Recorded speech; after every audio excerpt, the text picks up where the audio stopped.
গাড়ী মটৰৰ ইঞ্জিন খুলি মেকানিকৰ কাম কৰি থকা মহিলাগৰাকীৰ নাম ৰেখা মিলি।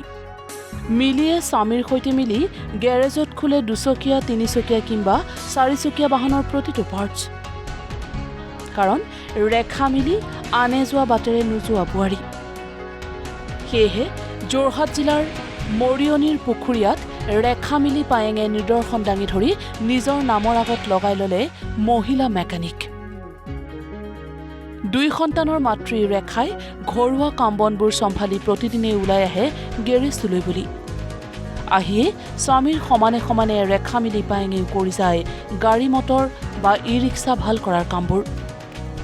কাৰণ গাড়ীৰ ইঞ্জিন খুলি হাতত তেল মবিল লগাই লোৱাটো এওঁৰ বাবে এক নিচাতেই পৰিণত হৈছে। মই মানে ক'বলৈ গ'লে মানে চকেট জাবাৰ মানে খোলা মেলা ৱাছ কৰি দিয়া, তাৰপিছত ব্ৰেইং লগোৱা আগ চকা আৰু পিছ চকা ৱাৰিং কামটোহে মানে মই নকৰোঁ আৰু। কাম কৰি এতিয়া জনাৰ কাৰণে নিজে ভালে লাগে আৰু টাইমটো ইয়াতে থকা হয়। কাষ্টমাৰ এতিয়া বিশ্বাসটো হৈছে আৰু এইফালে আছে সুধিব পাৰিব। তাৰপিছত মই কি কাম আছে কি নাই মানে সুধোঁ আৰু তাৰপিছত মানে কামটো মই এইটো কৰি দিব পাৰোঁ বুলি কৈছোঁ আৰু আপুনি তেনেকৈ কওঁ আৰু কিছুমানে বিশ্বাস অলপ হেৰি লাগে আৰু। পত্নীক কাম শিকাই মেকানিক ৰূপে পৰিচয় দি গৌৰৱান্বিত স্বামী মহিনন্দ মিলিও। কাৰণ কামৰ কোনো সৰু বৰ নাই। আজি মই নহ'লে কাইলৈ মানুহজনীয়ে মোৰ কামবোৰ কৰি যাব পাৰিব। গতিকে কাম কৰাত লাজ কিহৰ? মোৰ ভালেই লাগে, কাৰণ এনেই ঘৰত থাকিলেনো বেমাৰ আজাৰে বেছি হৈ যায়, গাটো বাঢ়ি যায়, ব্ৰইলাৰ নিচিনা হৈ যায়। কিন্তু কামত ধৰিলে মই নাথাকিলেও কিবা এটা হ'লেও পাব। কাইলৈ মই মৰি যাম, সিও কিবা এটা পৰিয়ালখন চলাব পাৰিব। মই এইটোৱে চিন্তাধাৰা। আমাৰতো বিজনেছ বুলি কি কয় চৰকাৰী চাকৰি বুলিবলৈ নায়েই। এইটোৱে আমাৰ চৰকাৰী চাকৰি বুলিয়ে ধৰি ল'ব লাগিব।